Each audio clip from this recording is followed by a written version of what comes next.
Hey y'all, it's Anime Kim, and today I'm going to be reviewing episode 60 of Gegege no Kitarou, and I gotta say, this episode was actually way better than I actually anticipated, because I thought we were going to get the normal episodic episodes, which are good, but I didn't think we were going to get such a great episode, because let me explain why. The premise is pretty much Mana, her dad, two of her friends, and Yuta pretty much going on a camping trip. But what I didn't expect from this episode was a character development moment for Yuta that is quite substantial, I gotta say. Because, wow, who'd have thought that from the get-go, from the start of the series, Toei would introduce us a character arc for Yuta, and at the beginning, I actually didn't see it coming. They would introduce character arc for Yuta in the first few episodes, and then they would have it go full circle in this specific episode, 60 episodes in. I was impressed, because during this episode, I like how first when they introduced the conflict where one of the kids burns the scroll that had the Buburu yokai sealed in it, and then once the yokai came out, it captured the other friends, captured Mana's father, it captured Mana herself, and then Yuta was pretty much in a situation where he was by himself until Kitarou and Cat Chick showed up, because Mana texted them before she got captured. And I like how during all this, it set up Yuta's character development by first having him ask Kitarou, how do you... I mean, no, it wasn't at that specific moment, but I like how he asked Kitarou, like, an advice on like strength and all that. And then you have Daddy Eyeball mention that it's the desire to want to protect your friends or loved ones. I'm just paraphrasing. And that's how you get strength. And I like how they introduced that concept, and simultaneously we get to see a great amount of wisdom from Daddy Eyeball giving out that advice. And two, I also like how during another sequence, you have Yuta ask Kitarou if he's ever scared, and Kitarou's like, yeah, he is sometimes.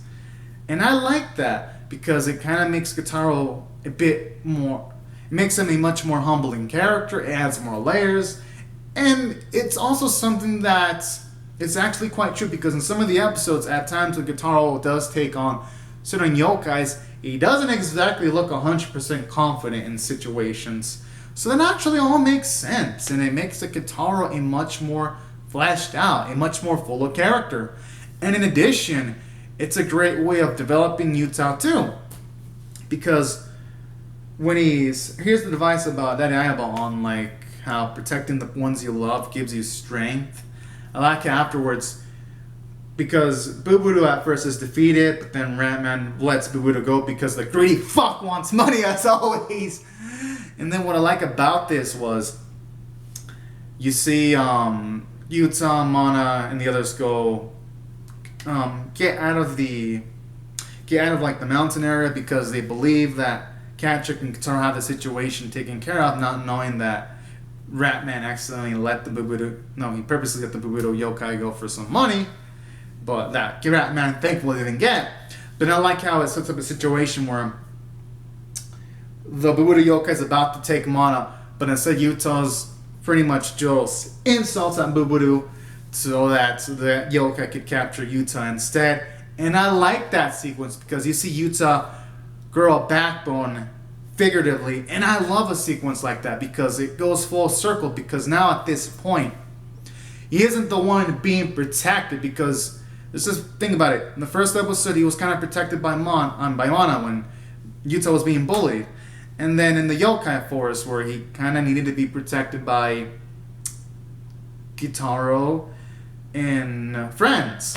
This episode, now Yuta is doing the protective, because while yes, he isn't the one that finishes off Buburu, he's the one that makes sure that Buburu goes inside himself instead of Mana.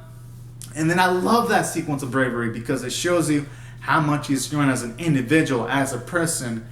And it shows you how Daddy Eyeball's advice led to such a beautiful moment, such a excellent character moment, where afterwards they put him in a hot spring so that Buburu can get out. Kitarou seals her with like the his vest, and then the situation solved, and then you see Mana hug Yuta, and that was such a beautiful and gratifying and earned moments just seeing that hug, because for one, now Yuta was the one that did the protecting, and it just puts a smile on my face that Toei just took something that we never really, at least I never really thought they were gonna do, which was develop Yuta, and they did it in this episode, and it made for one of the best moments in the series, like by far, because most animes, like, if it has a character being bullied and they're just a minor character, most animes will be like,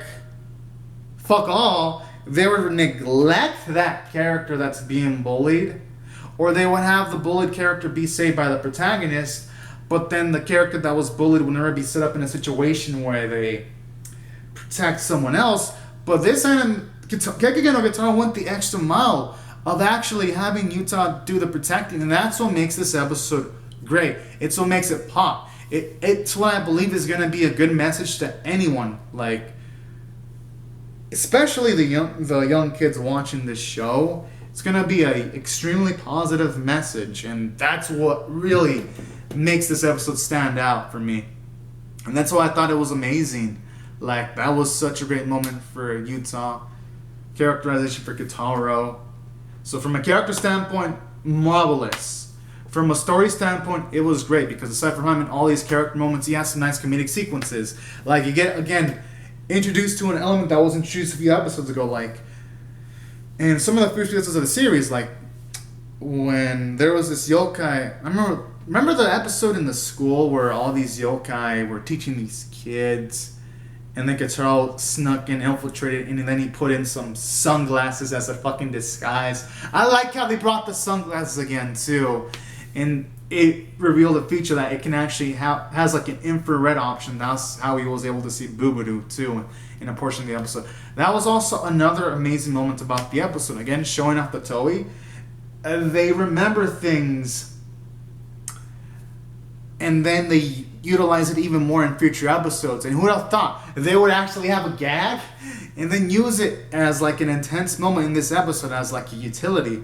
That's also another cool thing about this series. And it takes like things that you believe are going to be relatively minor, then later on you utilizes it, and then you're like, whoa, I guess this ain't so minor anymore. And again, it gives more power to the storytelling of this series. So that's why I thought it didn't just do, great from a character standpoint, it did great from a story standpoint. And then I love the cherry on top, because at the start of the episode, they had this prime mantis near Yuta's face, and he was scared. But near the end, when they introduced him, though, they put a bug near him, he wasn't scared anymore, and he thought he was cute, because after all these experiences, he mentally matured, and I liked that, and it was nice to see Yuta smile like that. In this episode, if we never see Yuta again, I would be satisfied, because now he's been really fleshed out. So I gotta give the episode credit for that too. Makes it amazing. And I'd say if I had a nitpick, the animation in the first half wasn't the strongest. There were a few still shots here and there, like when they were setting up camp. But the second half, the quality went up. Like, the food was drawn well, the logs were rendered pretty well, some of it looked realistic, and the sequences involving Buburu were all animated. So I'd say overall the animation package was good. And I did like the moments when there was like some shading with like black and gray. Made the art really pop out in the nighttime sequences. And the voice performances were great. I love the soundtrack usage. And overall, I'm going to rate this episode 9 out of 10. I thought it was fabulous, everyone. So anyways, guys and gals, these are my thoughts on Gegege no Kitarou episode 60. Comment out your thoughts in the comments section below on how you feel about this episode. Be sure to rate it. Be sure to subscribe. Be sure to share it if y'all want to. And just a heads up before I leave, my Gegege no Kitarou, pretty much any video I do on Saturday and Friday, which is usually Fruit Baskets, Gegege no Kitarou, Chido Girl, and Kono Oto and Kimetsu no Yaiba. I might be late on those reactions because Evangelion is gonna premiere on Netflix with a new dub. Well, not necessarily premiere because it already premiered years ago, but it's gonna be redubbed on Netflix. So between Friday and Saturday, I'm gonna live react. I'm gonna try to live react to all of Eva. So videos might be coming late. Not because I'm not gonna prioritize, because I'm definitely gonna be prioritizing Gegege no Guitar when it comes out. But because since I'm gonna be uploading so many videos, it's gonna stretch out my bandwidth quite a bit. No, a lot. So I might get some internet upload slowdown. So I'm just giving y'all the heads up so that y'all are not surprised. I will try though to get the vids on Saturday. But if you don't see it Saturday, don't worry. It'll come out Sunday. It'll come on Sunday, right? Just giving y'all the heads up. And yeah, just letting you all know. And have a great and safe day, everyone. Thank you all so much for watching. All right. Bye-bye, everyone.